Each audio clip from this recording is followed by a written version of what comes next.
John Murphy at Murtech.com with your daily news update. Okay, here we are on July the 24th in the year of our Lord 2025. Got some great information for you. Let's go ahead and click over here, Murtech on Rumble. This is the video that you're watching right now, my episode 1633. Let's jump into this. Pause. This is the video that is back there. Okay, and close out the live chat. Let's slide down here and click on the show more for the description box and expand that out. All right, we have information from Dr. Steve Turley on the Fringe, Timcast, and Vince Dow. But before we get into that, I do have some shout outs to give you. Verna Delashaw just started following my channel. Mama Missy 27 just started following my channel, so thank you very much for following my channel, folks. I greatly appreciate that. I hope you're tuned in, and I hope you enjoy the content. All right, I've got a lot of shout-outs here for Debbie BS. She reposted my episode 1630, 1631, and 1632. And by the way, folks, if you don't know how to do that, that's right here. If you click on this button here, you can repost it, put something in there. You need at least 3 characters. And repost it, and it'll show up on your own profile. All right? Maybe you can get some people following you. Okay, also, we have Debbie BS commented on, there we go, episode 1631, episode 1632. These extras here she commented on. Extra 416A, 416B, 416C. WBS also commented on extra 417A, 417B, and 417C. And WBS also commented on extra 418A, 418B, and 418C. So WBS, I wonder what she's been doing today. I don't know, but thank you, Debbie BS, for watching my videos. I greatly appreciate it. Thank you for leaving your comments. I appreciate that as well as also your support. Thank you so very much. Let me give this a thumbs up. Boom. There you go. There you go. All right. Let's come up here and see what Dr. Steve Turley has to say about Karoline Leavitt just tore NPR to shreds on live TV. Alrighty then. Let's see what that's all about. Let me get it back here to the beginning for you. CEO of NPR, she's claiming that the cuts to their network will, quote, be a real risk to public safety of the country. Congressman Murkowski has argued that public broadcasting stations save lives. Could you respond to these concerns? The NPR CEO said cutting NPR will be a risk to public safety. I am not sure how NPR helps the public safety of our country, but I do know that NPR, unfortunately, has become really just a propaganda voice for the left. Just a few examples for you. In 2020, NPR refused to cover the Hunter Biden laptop scandal in the run-up to the election. They said their assertions don't amount to much, writing they did not want to waste the listeners' and readers' time on stories that are just pure distractions. That does not sound like an unbiased opinion. That sounds like a partisan opinion to me. And this is a taxpayer-funded organization. In 2018, that same CEO that you're talking about called the president in the Oval Office, who nearly 80 million Americans elected, she called him racist, shared a photo of herself wearing a Biden for President campaign hat, serves on the board of a Soros-funded activist group. In 2020, PBS's White House correspondent at the time characterized President Trump's speech then at Mount Rushmore as a love letter to white resentment, promoting the myth of America. In 2017, PBS devoted an entire panel talking about what it means to be woke and white privilege. In 2023, PBS's Washington Week Roundtable covered up Joe Biden's clear mental divide. That's actually quite the clip. I would encourage all of you to look at it. These are not honest news organizations. These are partisan, left-wing outlets that are funded by the taxpayers. And this administration does not believe it's a good use of the taxpayers' time. Oh, the poor dying legacy media. I mean, this is not the way you want to go out. You want to go quietly into the night with at least some dignity intact, but not when you're NPR, not when you're CNN or MSNBC, all outlets that are literally deflating right before our very eyes. Now, what you just saw there was White House spokesperson Karoline Leavitt absolutely tearing into NPR, and deservedly so. You'll notice the pattern here in that question that she was asked by the reporter. If you cut NPR funding, then people are going to die, aren't they? That's the pattern that the corrupt DC establishment relies on. The CEO of NPR is claiming that the cuts to their network could be a real risk to the public safety of the country. Note the pattern. If you cut off our money, people could die. This is the tired, old, worn out playbook that the crooks in DC have been relying on for decades now, and no one buys it anymore. I mean, we saw it when Doge discovered that USAID was nothing more than a financial slush fund for left-wing interest groups at taxpayer expense. When USAID got exposed, what was the first thing all the USAID workers and the legacy media unanimously screamed about? But the children, African children, AIDS prevention around the world. Do you remember Bono? Remember Bono on the Joe Rogan show when he made the ridiculous claim, the utterly preposterous claim that 300,000 people had already died because of the elimination of USAID? Do you remember? I kid you not. Take a look. Just recent report. It's not proven, but the surveillance enough suggests 300,000 people have already died from just this cut off, this hard cut of USAID. So there's food rotting in boats, in warehouses.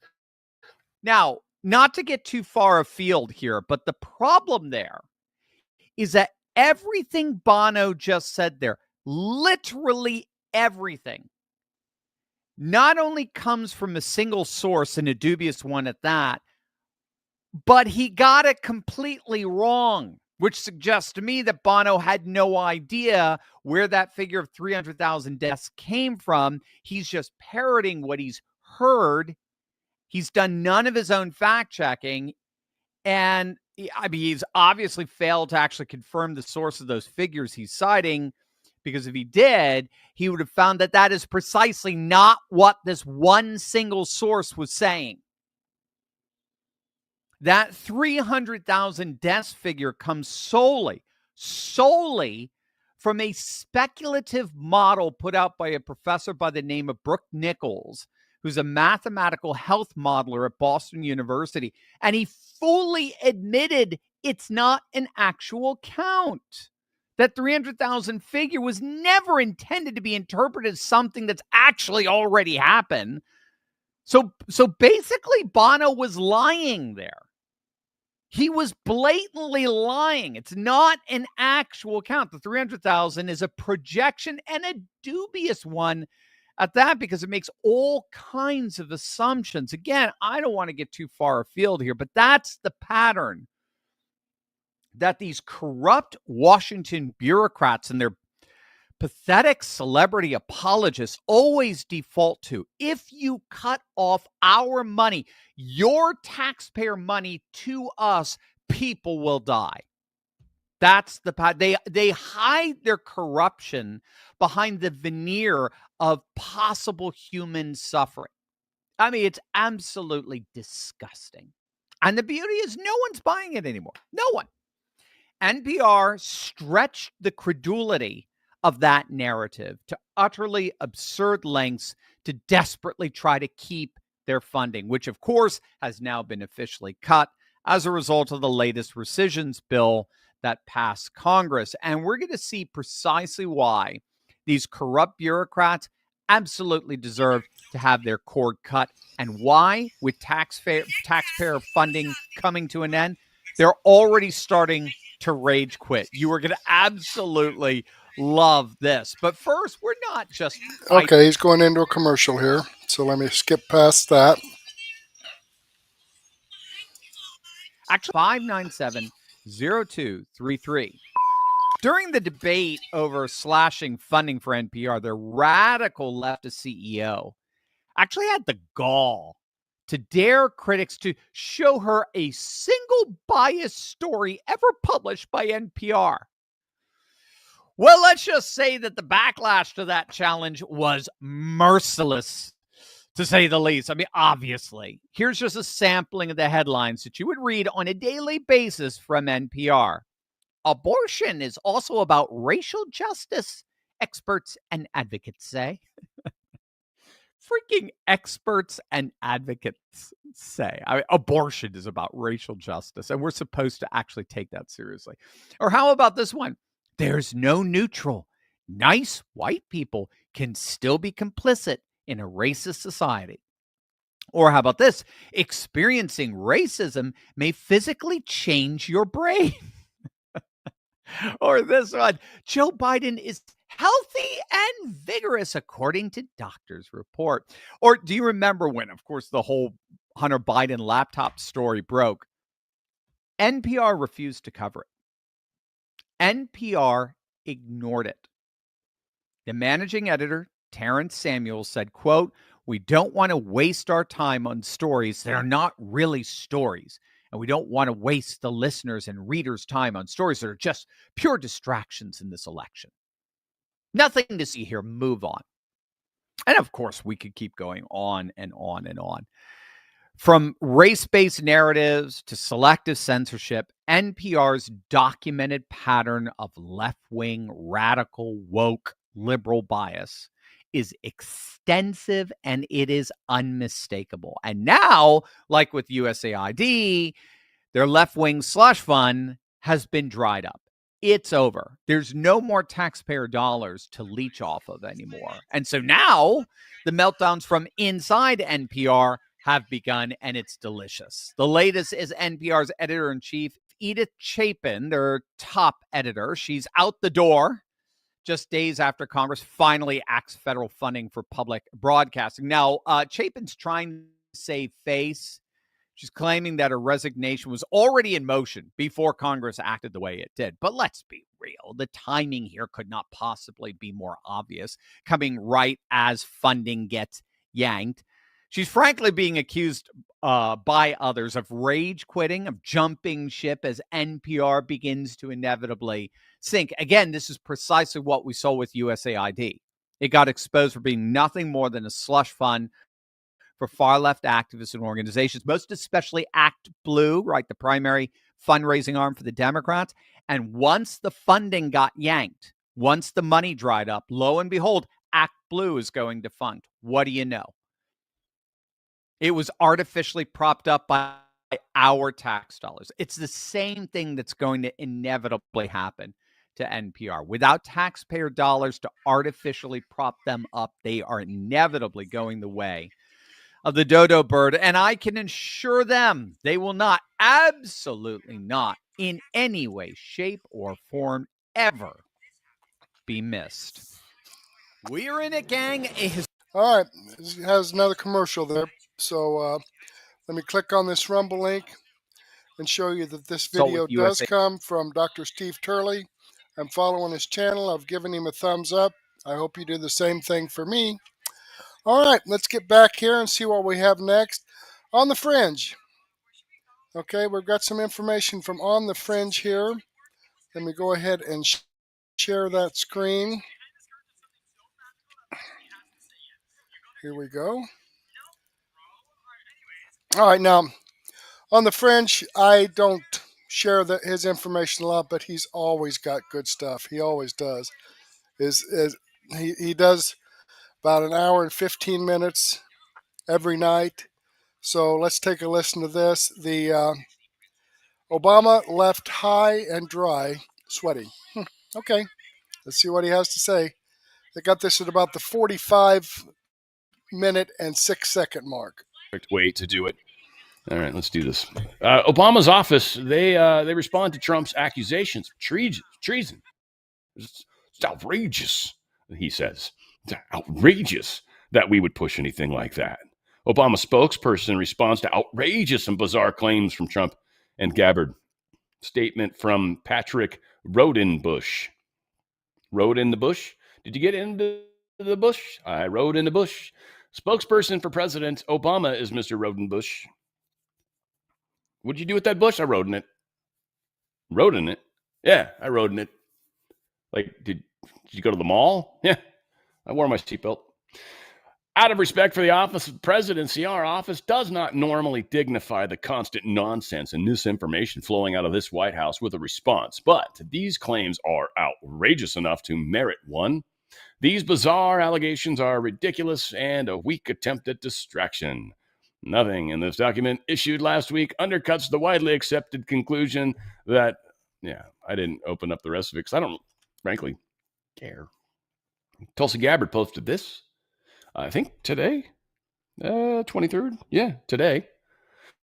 New evidence has emerged of the most egregious weaponization and politicization of the intelligence in American history.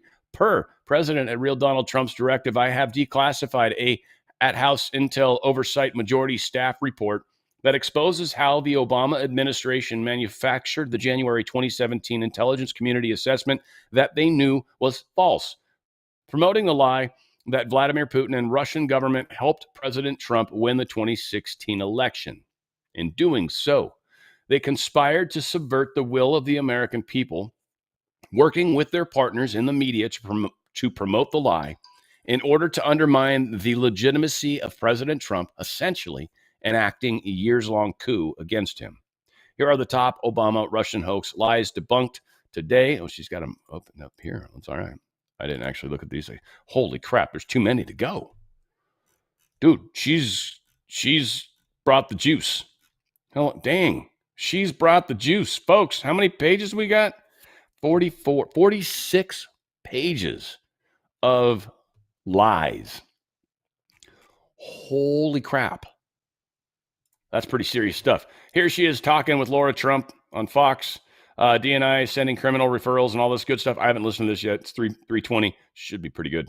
Give me your response to what we heard from former President Obama there. He's saying that none of this makes any sense, that this is a distraction. What do you say to that? It's the art of deflection coming from former President Obama, as well as his friends who are still in Congress today, and Senator Warner and Congressman Jim Himes, really all basically saying that exact same statement, which doesn't actually address the issue that was revealed in great detail in the over 100 documents that we released last week, and the documents that we will be releasing later this week that point to the undeniable fact that you laid out in your introduction to this segment, is that the intelligence community had one assessment, that Russia did not have the intent or capability to try to impact the outcome of the U.S. election leading up to Election Day. The same assessment was made after Donald Trump was elected by the American people as president in 2016, defeating Hillary Clinton.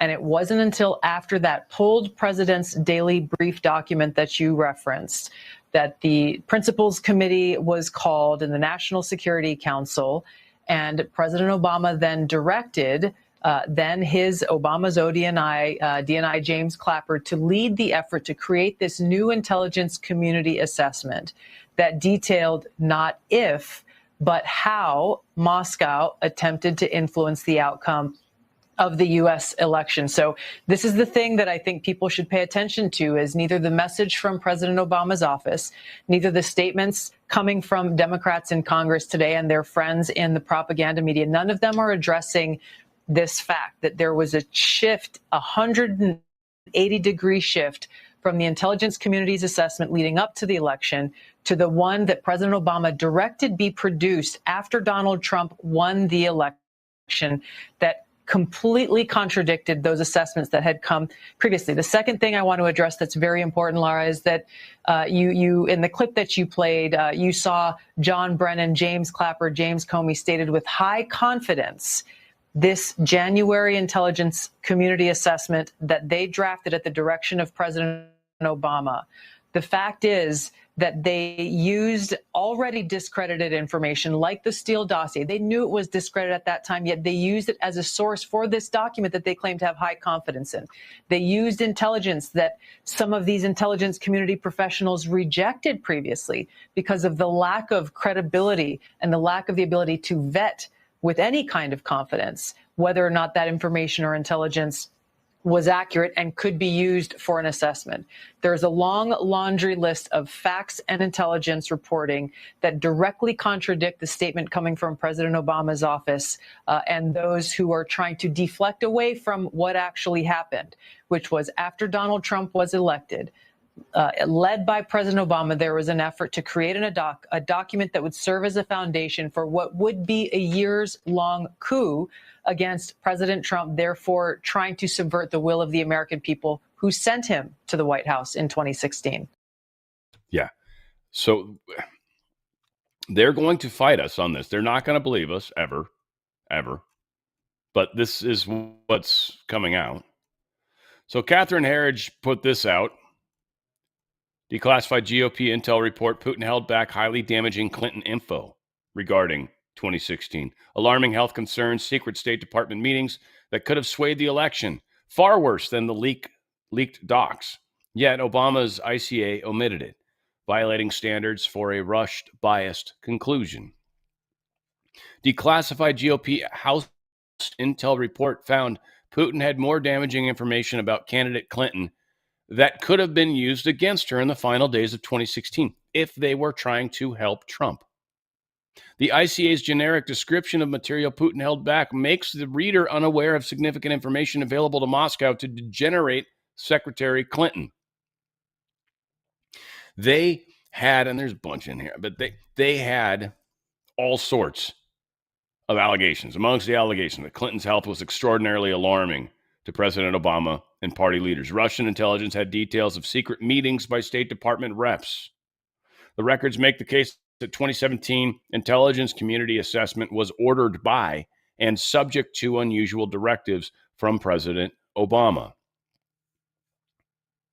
If they wanted to help get Trump in, they would have released this. Now, the reason they wouldn't necessarily want Trump to come into office, and I mean, you know, there's a lot of us, and I'll fall on this one, I don't know, that kind of make it sound like that Trump and Putin and Russia, or well, Trump and Putin at least, that they haven't had some sort of little like moment where they kind of bonded and connected and understood what we each got to do. And I don't know, I think it's downplayed by people like that. We're not actually, I mean, again, Putin's all about Russia first, but also the world. And so is Trump. America first, but also the world. And I don't know where she's at. I used to think differently, but it really does look like they're taking power away from him. So not sure what's going on in China. I used to think, I hope that's still true maybe, but I used to think she was on the right side of these things. Oh, I don't have my camera on. But I don't know. So a lot of info was coming out. We are going to have this rippling fun, if you can call it that, trying to get people to understand. And this is where common ground is going to be tricky, guys, all right? Because you're going to deal with people that are going to be on the other side of the spectrum. And we've got to find smaller places where, like, well, you know, wouldn't you say that it does seem interesting that they had information that the Steele dossier wasn't accurate? Like, they knew that. They knew it was kind of paid for in a weird way. Like, I don't even know where to step back. I'm still kind of trying to find the common ground. But don't just come hitting like Obama's a cheater, right? Like we gotta. So this is gonna be a challenge for every freaking one of us. Okay, I'm going to pause that there. He does have great information. He's fun. He's fun to listen to. Let me go ahead and click on this Rumble link and show you that this video does come from On the Fringe. I'm following the channel. I'm giving him a thumbs up. He has great information, as I said. I hope you follow me and give me a thumbs up as well. Okay, let's get back here and see what's next from Timcast. I don't share his information much, but I wanted to give you a nice variety today of information from people that I don't normally share from that have good stuff. Trump accuses Obama of treason, demands his arrest, and criminal charges. That's yeah, that's kind of tough right there. But let's take a listen and see what Timcast has to say.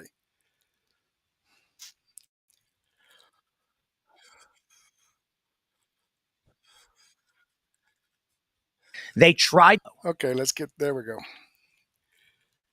From ABC News, Trump accuses Obama of treason in the Oval Office. Quote, they tried to rig the election, Trump claimed without presenting evidence. You know, I just love that line because Tulsi Gabbard dropped 100 plus documents outlining their evidence. And Trump is just opining on that fact. So why is ABC News lying to you?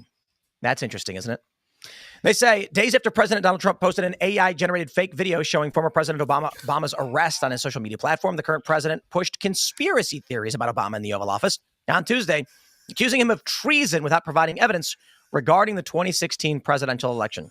They tried to rig the election and they got caught, and there should have been severe consequences for that. Well, we got the clip. Let's play the tape. I didn't know that. No, I have no concern.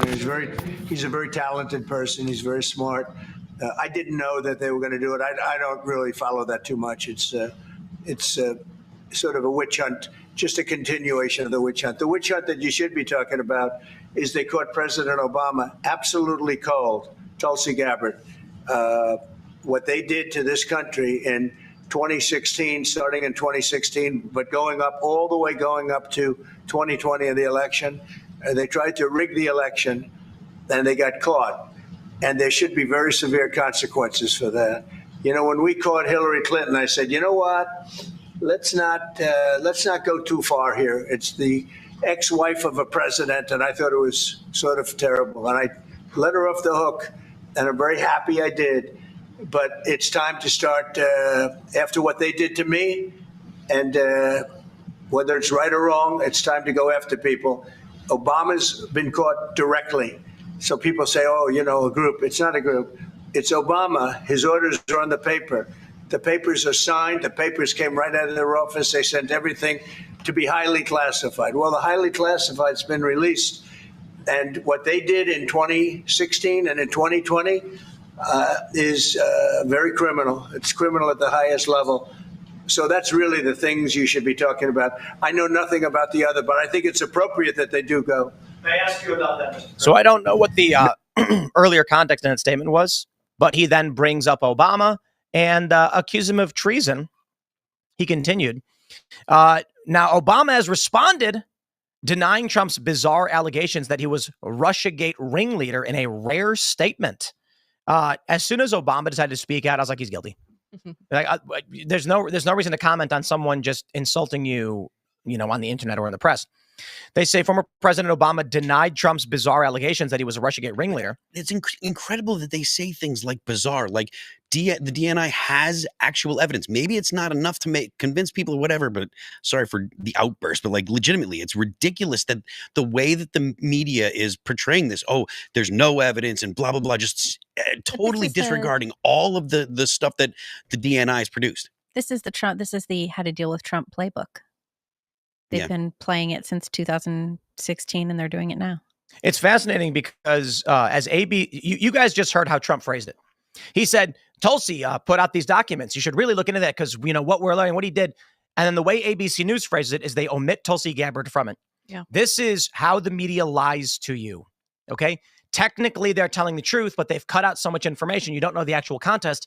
This is how they play up the Very Fine People hoax and all the other hoaxes. So I ask all of you listening right now, and those of you in the room, for what action? How do I say this? What is the minimum action required for you to be satisfied based on these circumstances? I want a mugshot at least. That's like the bare minimum. Well, at so this you're point. saying arrest? Yes, there needs to be arrest because listen, we've been playing these games for quite some time now, and unfortunately, we haven't seen much movement from the DOJ. I mean, we've known all of this. Everything that's come out from Gabbard's team, which I'm so thankful that it has. We've all known about these things for quite some time now, and so there should have been a blueprint by the DOJ on if they have a special prosecutor going on, or how they were going to go about making these arrests, or who they're going to go for first. Because obviously, Barack Obama would be the last arrest that they'd make. They'd want some individuals who are surrounding him to turn on him quick. And so I hope they have a plan in place. I don't hear of any grand juries going on. Obviously in DC you'd hear about it, but outside of DC I haven't heard of any grand juries going on. So I'm a little concerned that we're kind of playing catch up here, but also I can't wait for Barack Obama to try to sit there and play the presidential immunity argument here and say that he can't be prosecuted, because he can be, and he's obviously been a part of the lawfare before. So it'll be interesting to hear. So I understand that there are going to be obviously people on X that are going to try to make that argument. Do you think that Barack Obama would actually try to make that argument? I do think that he's a little more sophisticated than the average partisan, poster on X. Do you think Obama would? I think if the walls start closing in, if the people around him start to turn, then yes, I think he'd have to make the argument of presidential immunity. But from what I'm understanding is there's probably more evidence in regards to when he left the White House and how he kept everything kind of going still. So presidential immunity wouldn't apply for that. I think it's all fake, to be honest. Yeah. What do you think is fake? I'm done believing any of this, the posting of memes and the making of claims. I'm half kidding. I know people can take it very, very seriously. What I'm saying is I'm beginning to doubt that there is any intention in going after these people. And the reason I bring that up is, although we are seeing some movement from the Trump DOJ, it's 1% of the actual power they have and could move on. I mean, you take a look at how the Biden DOJ went after Trump's lawyers, went after Trump himself and lied and made things up. You mean to tell me that Trump's sitting there being like, I guess we'll figure out in time? They didn't wait. They literally just said, go arrest all his lawyers and make the charges up. But look at how Trump behaved in his first term, right? He came into office. He had said, lock her up about Hillary Clinton. And he was much more of a gentleman about it. He was like, I don't think that's appropriate to just start going after the wives of former presidents. Well, he should now. So we're not going to do that. And when we did see the Biden administration come in and start not just prosecuting former Trump officials, but those people couldn't get jobs. It was very difficult for them to just lead a normal life at that point. And now we're in another administration, and we're seeing this administration go after the previous administration and perhaps the one before. And there's probably good reasons for a bunch of these things, but I can't help looking at a place like Venezuela, where one administration goes after the previous administration and the entire government is just hung up in muck about all of this stuff. And I find that really discouraging, that our American governmental system, that's the future, could come to a process where all it is you elect one group of people and they jail the previous people, and then the next people jail the previous people. I mean, that's Banana Republic. Unless you win. Well, but you never win. But you never win. You do. There's always 4 years later and somebody else is going to. No, you're just talking about the intervals by which the conflict continues. So you can take a look at Spain, and what was it? Franco won for 70 plus years. Sure, but I'm not looking for a leader for 70 years for this country. I'm not saying that. I'm saying if Donald Trump were to weed out the corruption and solve the issue of the phony Democrat-controlled congressional seats, maybe you would not have to worry about corrupt individuals selling out your nation and taking power from you. Well, you're exactly right. And that's what we should be looking at, right? We should be looking at redistricting. We should be looking at redistricting in Texas and New York. You had Yvette Clarke was revealed on a Zoom call today saying that she wants more migrants in Brooklyn in District 9 of New York because she wants that for her redistricting. If you look at, the population of her district, she has more people in her district than the population of some states in this country. And she wants more people to bolster, the Democratic Party. You see that in California. They have 52 seats. How many of those seats are just not legitimate because they are full of illegal immigrants who should not be counted toward, House representation at all? Never mind Texas. We have that going on. And you have Jasmine Crockett being like, redistricting is Texas, is racist and all that kind of stuff. That's what we should be looking at. Could you imagine going back 10 years and telling people that the FBI would raid the home of, I'm saying, literally, go back to 2015 and say, 10 years from now, it will have, or not 10 years, but 8 years from now, the FBI will raid the home of former President Donald Trump with shoot-to-kill orders if met with commensurate force. And that was really about all the Russia stuff. If you went back 10 years and told someone that, no, I think it would sound unbelievable. They'd have you 5150. Yeah. They'd say, "Oh, okay, buddy. You know, let me bring you to." Nobody would believe. It's scary to me. Can we go over real quick so people don't forget? Because you know, people really do forget. They falsely accused Trump of 34 felonies. Mm-hmm. The government proved no underlying crime, which is required for these charges, and told the jury, just decide for yourself if you think there was some other crime. In what reality can the U.S. legal system just say, we're going to lock you up and let the jury decide if you committed some crime? We're not going to actually present you with the crime. You don't get to confront your accusers. You have no right to a trial in this regard. They accused him of civil fraud, even though the banks said he never defrauded them. It was all in the up and up, and they made money and would like to work with him again. They arrested his lawyers in multiple states. They arrested him in multiple states. They raided his home with authorization to kill. They were armed and told if they were met with resistance that threatened their lives or caused great bodily harm, they could use lethal force against the president and the patrons of Mar-a-Lago, which is a large club. Mm-hmm. Right now, considering all that happened, what are we actually going to see? It's been 6 months. Mm-hmm. I know everyone says be patient, be patient.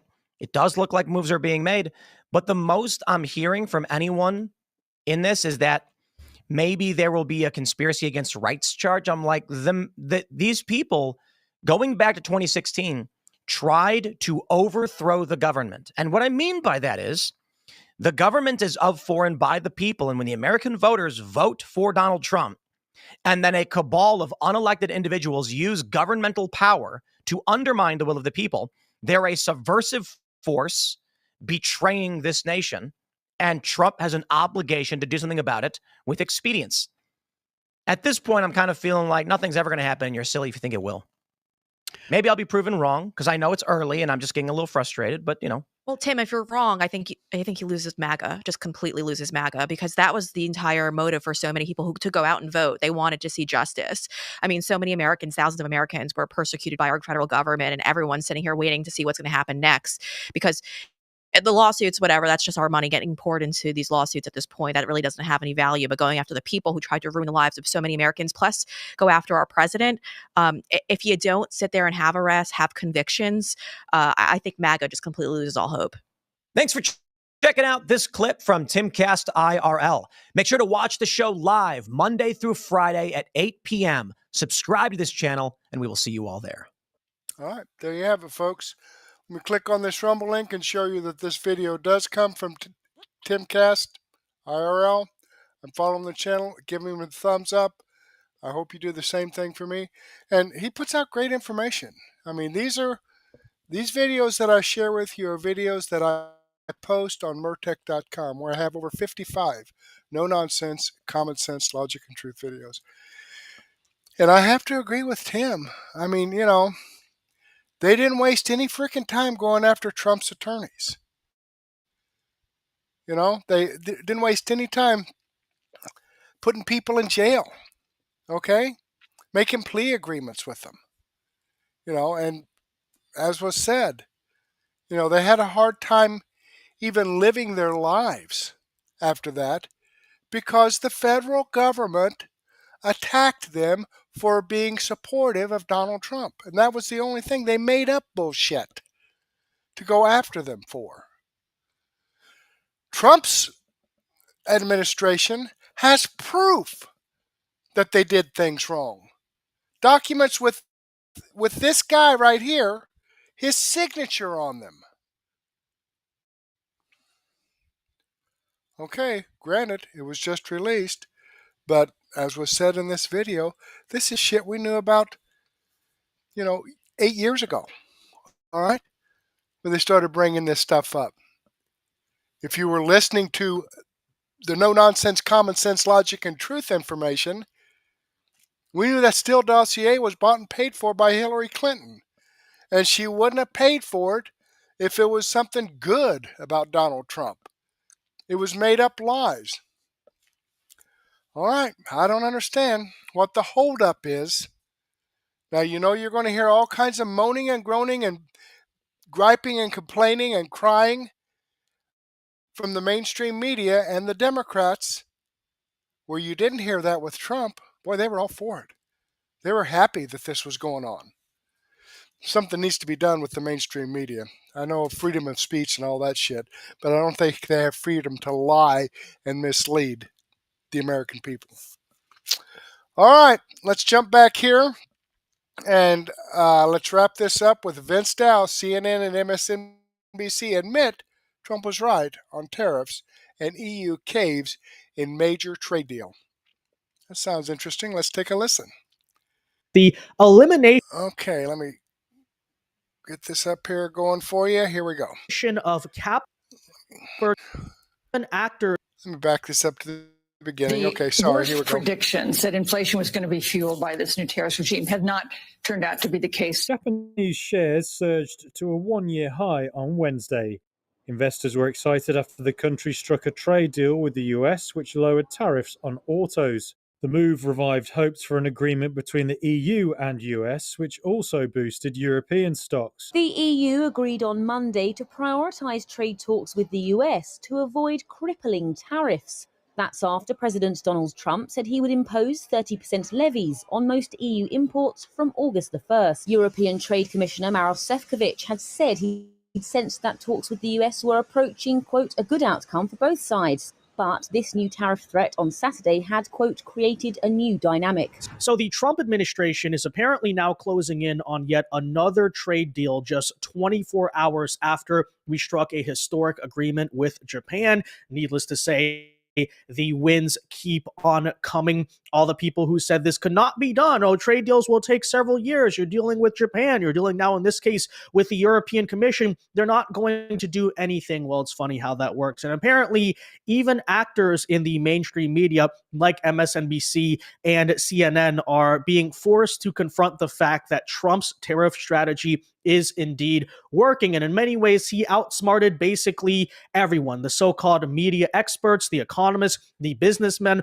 all now coming around and saying, maybe there was actually a pretty high degree of genius to this. So we'll discuss that, as well as apparently the brand new tax proposal. This is just another sort of economic development that is being floated by President Trump, which is the elimination of capital gains taxes on the sale of primary residences in real estate. Now, we'll explain basically what that means, but to make a very long story short, this would be a huge victory specifically for the American middle class, right? The rich people might gain a little bit, but really, right, when you're talking about primary residences, this is for the hardworking Americans who spend their whole lives paying off a single mortgage into a single family suburban style type of home. They want to retire. Huge win. And even yet still, we have CNN and the media trying to muddy the waters of it. But as you'll rapidly see here, the cope, the intense seething, the Trump derangement syndrome, it's very hard to keep on justifying this stuff. So we'll get into all of that news in today's video. First though, folks, as usual, before we get into the economy,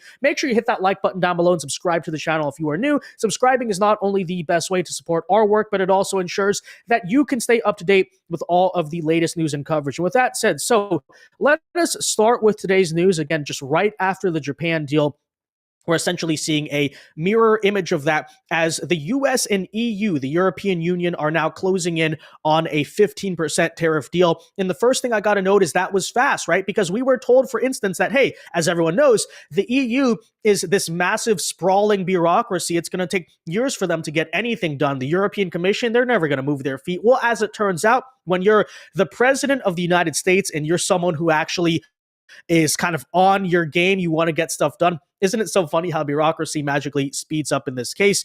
Apparently, this agreement, as I brought up, would mirror the accord with Japan and heed off Trump's threat to raise tariffs, as he's been saying, to 30%. The EU, the Europeans are saying, we do not want to deal with that. And so right before the August 1st deadline, by the time these deals have to either be made or very close to made, the EU is basically, in this case, backing down, agreeing to the proposition that, again, is basically the exact same as we did yesterday with Japan. So here are those details. The EU and US are closing in on a trade deal that would impose 15% reciprocal tariffs on European imports, very similar to the agreement struck with Japan earlier this week. And that's also, by the way, why I said that once you see the first couple of trade deals come in, you're going to see a lot more of them, right? At the moment that Trump did that first deal with, I believe it was either Vietnam or Indonesia, you then saw the Philippines get on board. You then saw eventually Japan got on board because you got kind of the regional nations there. EU sort of in a similar position.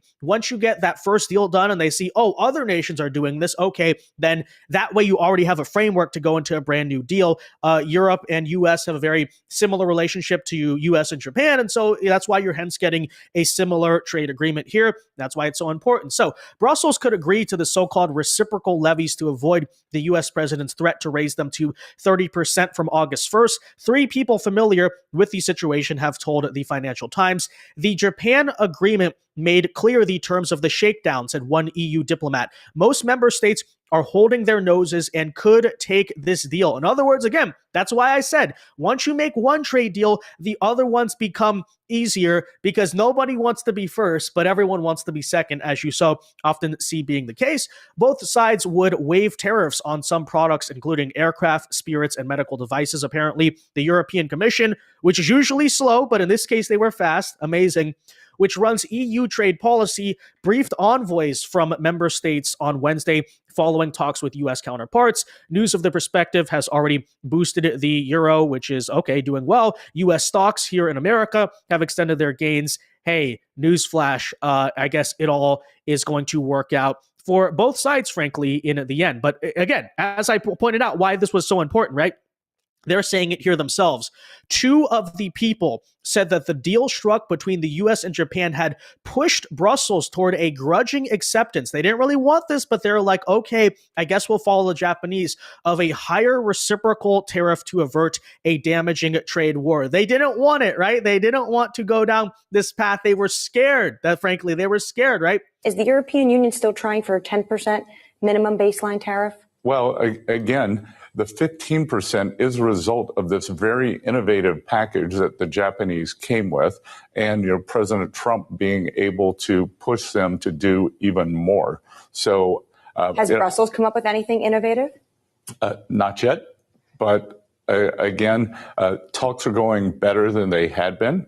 I think that we are making good progress with the EU, but as I've said before, Anne-Marie, the EU has a collective action problem, 27 countries. Great thing about dealing with the Japanese, I've been going to Japan since 1990. I think this weekend was my 52nd trip. And the Japanese government moves as one entity. They're highly organized across all levels of government. The EU could still retaliate if Trump tries to push through with the August plan, obviously, but there you essentially have it. And again, this all became because Trump said that if we did not make a deal by August 1st, the European Commission would be facing 30% tariffs. So amidst all of that news, we even have Morning Joe just this morning in an interview with Scott Bessent, basically admitting, in their own words here, quote, the worst predictions that inflation was going to be fueled by the new tariffs regime have not turned out to be the case, while we're also seeing the positive benefits. So take a listen here as grudgingly MSNBC is forced to admit, hey, we're kind of winning in this regard. Take a listen. The worst predictions that inflation was going to be fueled by this new tariffs regime have not turned out to be the case so far. Are you confident that even as new tariffs go into place on August 1st, on August 12th, that there will not be an effect that Americans are going to see when they try to buy a car or Christmas goods or toys or dolls or anything else? Well, I think what we've seen so far is that the manufacturers have been eating it a lot, or the exporters have been taking a lot of the price or the tariff adjustment. I think we're also seeing a lot of the retailers do it. A lot of the retailers' margins got very fat during COVID, so I think some of them are absorbing it. I was with the Amazon CEO last week, and he said thus far they're not seeing any price increases. And thus far, we've seen very good inflation numbers this year. Right. And again, this can all be explained by a phenomenon I've been talking about, which is the fact that, you talk about these companies who are basically selling cheap plastic stuff into America, and it's kind of very popular in U.S. markets. They're doing so at ginormous markups, right? You're talking about things that cost a couple of dollars to make, and they're selling it for like 20, 30, in some cases, many more than that dollars, because production in places like Asia, these cheap nations, is very cheap. So when you impose something like a 15, 20, even 30% tariff, you don't see a substantial increase in prices. Because a company's like, okay, we raised prices too much. We're not going to sell that much. Prices are already overinflated, as Scott Bessent points out, since COVID anyway, since you saw like the online shopping explosion back then. And so ultimately what's happening is these companies, whether that's the producer in another country or the businesses themselves, are basically just eating the tariff, which is to say ultimately in the end, what is happening is that President Trump is correct. Foreign nations, or at least the foreign businesses, are the ones paying the majority of the tariff, not U.S. consumers, right? They always keep on saying that, we pay the tariff. No, if we pay the tariffs, you would be seeing 20 to 30 or even 15 to 10% increases in prices, which simply have not been happening. Why? Because the consumer in this case is not paying the tariff. That's not a universal rule, but it's due to the current sort of nature of the U.S. economy and the fact that these companies are already making bank already, and they can afford, whether, again, that's the distributor or the supplier, to basically sit there and eat the tariff. Now, with that said, I also want you to sit here and listen to watch, I guess I should say, this CNN host, as she is similarly forced to confront that truth that Donald Trump's tariff policy does indeed seem to be working, and the reality is not going over so well with mainstream media, to say the least. Check it out. Thank you so much for having me. I think Republicans should respond to it based on the facts. And if you look at the facts of what's happening here and what happened earlier on, there was a lot of consternation, a lot of noise being created around tariffs, because it's something that our presidents of the United States haven't had as far as their economic agenda. Donald Trump has, and all of the gloom and doom that was predicted as far as the tariffs are concerned, they have not been realized. So I think that you've seen what the markets are saying. You have the great numbers that you just were talking about here. Until people actually feel the impact of whatever this gloom and doom scenario is, that's when it'll probably hurt Donald Trump. But at this point, Donald Trump's tariff policy seems to be working. And I think it's very difficult for Democrats to actually give him credit for that. Talk about what the facts are, and the facts are it's working. The pain hasn't been, you said the pain hasn't been realized yet. And the timing of when that's really going to start hitting consumers could be a real problem, depending on what it is and how close you get to a midterm election. So here we go again with the usual cope. The tariff inflation hasn't happened yet, but it's coming. It's coming. Well, they first of all told us we were going to see it in the summer, the product of Liberation Day. They actually said June. It was going to start in June, after we said April inflation, fine, May inflation, fine. Wait for the June inflation report. Relatively tame. So what are they saying now? But the summer's halfway over. It's almost August, okay? Are you going to push it to the fall? Oh, trust me, in the wintertime, you're going to see it. At what point does this just basically become a nonstop, like, fear-mongering, essentially feedback loop of bullcrap, right? It's like, oh, you haven't seen it yet, but trust me, you will. 20 years from now, we're going to finally see the impact of Donald Trump's 2025 Liberation Day. Let's be real at this point. It is not being noticed. And the general trends, first of all, you're already seeing trade deals being reached, okay, with many of our major trading partners, and now the EU coming into that is just another example. So from what country supposedly is this inflation going to come from? I don't know, maybe I guess Canada, perhaps. We've been doing Canada tariffs for several months now. We're still waiting on it, right? Where is the evidence that this is happening, okay? The worst predictions were already supposed to have come true by now, but as I told you, on Liberation Day, wait a couple months to see where we are, and honestly, they're just utterly coping about all of it. Now, transitioning to more cope, I want to talk about another, I guess, similar but not so similar, but related here, economic development, because apparently this week, Donald Trump is now floating the idea of eliminating capital gains tax on the sale of primary residence homes, right? So essentially, if you have secondary investment properties like super rich people do, millionaires do, you don't get any benefit from that. But in terms of your primary residence, right? For instance, that's why I said, when you think about the normal, like suburban middle-class family, you buy a home at 30, 35 years old, you raise some kids, you work your whole life to pay off that mortgage. And then obviously when people retire, the kids are out of the house. Sometimes they like to sell the house, basically downsize it, and then take the extra gains to have a nice retirement, right? This is a massive benefit in that regard because now you no longer have to pay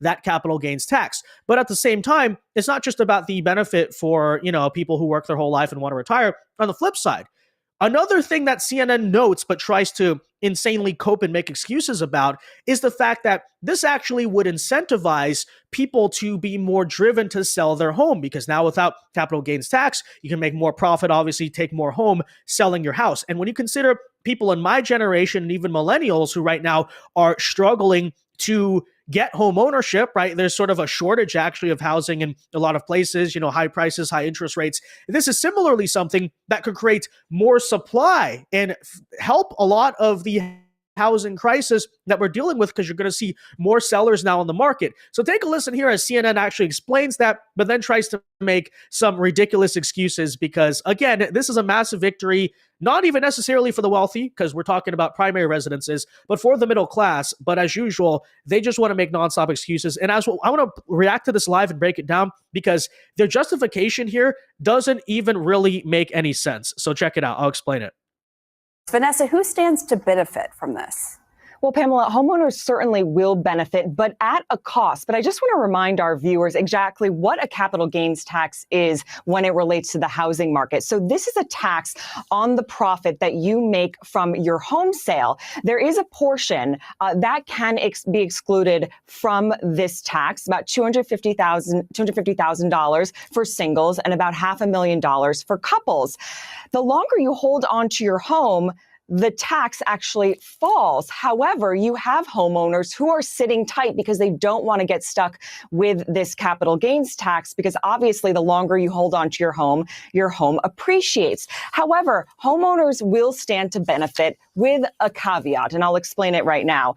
Inventory will likely increase if this capital gains tax goes away because people will be more willing to sell their home. At the same time, you'll have increased demand as more inventory comes onto the market.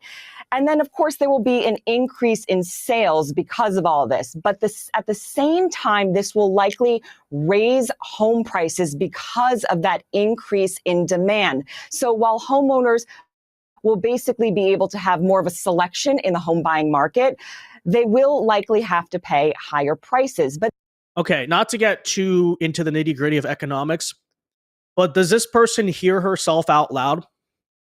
She just said, okay, the prices are going to go up because of increased demand. Well, there's already a lot of demand, but okay, fine.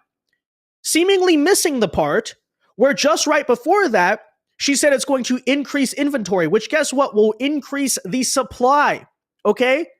That's actually what's majorly increasing here. Not necessarily the demand, because plenty of people are trying to buy a house right now anyway. They already have a crisis. Okay? It's increasing the supply. What happens when you increase supply? Price goes down because there's more of it.